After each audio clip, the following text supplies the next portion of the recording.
What's good, everybody? Lightning powered art back again with a new art video, but this time I'm going to do something different. And this time I'm going to give you guys a bit of a commentary on my art process, how I color, how I draw, my mindset behind both. And the art I'm featuring in this is on sale at eBay if you want to buy the original 11x17 Bristol board. It is signed, it is in mint condition, it's one of a kind, and it can be shipped out to you within 3 to 5 days. And it's on eBay right now. There's probably less than 20 days left for you to buy it. So I probably won't re-upload this art again to sale if it doesn't sell within this like 2 weeks left for the sale. So hurry up and get yours now if you guys want it, or know someone who wants it, please share. And the art in question is none other than Wonder Woman. I drew this for the Wonder Woman Day celebration last month. I uploaded the video of me drawing this from scratch, and you can already watch it on my channel, but this time I'm coloring the video. And so please subscribe, please share, like, comment on this video for more videos like this. Let me know if you guys like it, what you want to see next. This is my first time doing a commentary style video on my art, so I'm pretty excited about it. I actually recorded something for it already, but I forgot to press play, so I was just talking into the microphone for like 15 minutes and it wasn't recording anything. So anyway, without further ado, let me just tell you what we're looking at right now. We are in Paint Tool Sai. It is my favorite digital program of all time for art. It's a Japanese program, it's free, and you can download it right now on their official site. There's an English version, but it's in Japanese natively, so you can find several versions of it around on the internet. And what I do before anything typically is I will lay down a background color, and this shows me like how I want all the other colors in the foreground to respond to it. And what that means is like I'm constantly comparing the color in the foreground to the background to make sure they all fit in a kind of unified color scheme. And normally when I scan in line art, you're supposed to remove the color from it, so you just have a straight black and white line art to work from. But I like the color on this so much that I decided to keep it, and I liked how it kind of gave the lines an overall kind of retro feeling, like, I don't know, something from the 60s or 70s or 80s. So I decided whatever color style I did for this, I was going to keep it simple to kind of emphasize that feeling. And up to this point, it's pretty straightforward. I just lay down the basic colors. The idea here is that Wonder Woman herself, being portrayed by a stylized Linda Carter, is taking a selfie with some of her fans, and one fan is African American and the other fan is Asian. And I figured that would be a cool, kind of cute idea. What I decided to do with this was to make it a little more interesting, was also to, instead of like making the lines colored like I did, I also decided that I would keep the line colors kind of flat. So what that meant was like I was going to not put so many highlights or shadows on it. I was going to keep it pretty simple. And typically whenever I color like characters, like skin tones and stuff, I think about first the race of the character. Like Linda Carter is extremely fair, you know, typically white, so I kind of put it in a neutral-ish kind of beige kind of thing, and with a slight reddish hue to it. And for this Asian character, I actually slid it over to a more green side of the spectrum. For the African American character, I stuck with just any brown, but whenever I'm doing darker skin characters, I'll always start with one color and then either make them more red if they're darker skin, or make them more yellowish if they're lighter skin. And for this character here, I decided she'll be darker, but how I do that is to add more of a reddish tone. But as you're adding the red, it can be overpowering. So what I would do is to decrease the saturation. And overall, this is kind of a desaturated picture. I didn't want it to be as glossy as a lot of my normal coloring styles. I'm using all of this, the colors from the line art, to tell me how to color the foreground characters. So each character has kind of got their own palette or theme. Like for the African American character, because she's darker skin and I'm using more of a reddish hue on everything, I also decided to make the red on her costume stronger. Whereas Wonder Woman herself has a more of a faded red to her thing to kind of match her skin. You'll notice that there's little scratchy kind of lines, which is just basically my way of rendering like a reflective surface on it.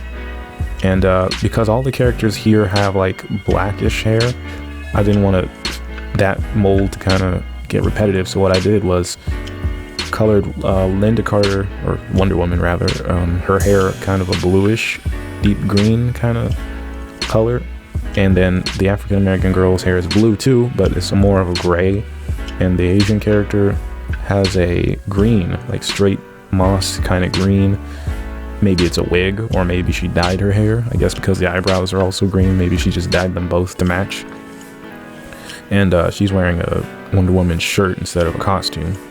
But hers is green because I felt like that would match the kind of greenish tone on her skin.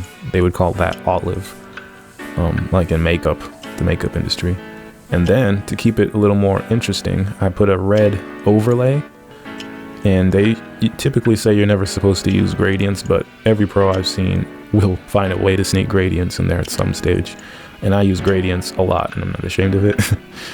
And what I did was put a gradient on Wonder Woman's skin to kind of keep it from being flat, too flat. Give us a little more depth in an atmospheric kind of way. But because I don't want that red color to go on everybody, like the Asian girl, I had to cut that out, all of her. I'm pretty rough with everything. Like, I don't bother to clean up anything until the final stage of my art. So I just color everywhere, and I'm constantly checking everything to make sure their values match each other. And I'm constantly reducing saturation. Overall, my art is pretty bright and colorful. And it's kind of ironic because of how much saturation I actually take away from the art. So that's a cool tip if you guys ever want to know how you make certain things shiny. The easiest way is actually to desaturate certain things that you want to focus on. So you desaturate it, then you add light to it, if that makes sense. I'm adding lights, speaking of which, now. And typically you're never supposed to use a white light. I do in a lot of cases, but this time I decided to use a blue light because it had a very, very, very nice balance to all the reddish hues that were slowly building up in this picture because of the gradient I put on Wonder Woman's skin. And this blue just offsets it really nicely. Plus it helps all the main characters stand out against the yellow in the background, which I'm about to change. Make that even more pink. I'm looking right now for an effect I can put on it, and because this art gave me such a retro kind of vibe to it, I figured I'd go all the way and put some like halftone effects on it. So I just downloaded some like halftone brushes and this halftone kind of texture that colorist on DeviantArt made. A very popular colorist, I don't remember her name, her nickname there, but I put that on the background as an overlay, and now I'm actually putting overlays on their skin as well. Another gradient for the African American girl. This time it's yellowish to kind of keep her from getting maybe overexposed and kind of a backlight effect. That would be bad because she's clearly in the front of the picture and we want her to stay focused there. So I put a yellow overlay to make her look like she's near the light that everybody else is on. And this is interesting too because I actually put the halftone effect using the filter, and then you go to halftone on Photoshop, and I put that on top of the color, the blue lights. So now even if you zoom in, you'll notice that there's a halftone on the spotlights. So that's basically it. A few things I like to talk about when I'm doing line art is, colors is basically, my process is pretty simple. Like, I scan in the line art, I take the color out most of the time. Today I didn't. I put some flat colors over everything. I work fast with the colors because I know that I'm constantly going to be adjusting hues and using the sliders on everything to create different emphasis, so I don't worry about which color anything is really going to be. Like, I could color something pink if I wanted it to be white later or something, and that's how I'll do it. I don't even really bother to think too hard about any particular step. Once I have everything in a kind of unified color scheme, then I'll put overlays over things to help unify them even more or brighten them up. So, like, for example, I might make everything kind of a darker, muted thing, and then I'll put a yellow overlay layer, and then that will just instantly brighten everything up to make it almost look like daytime or something like that.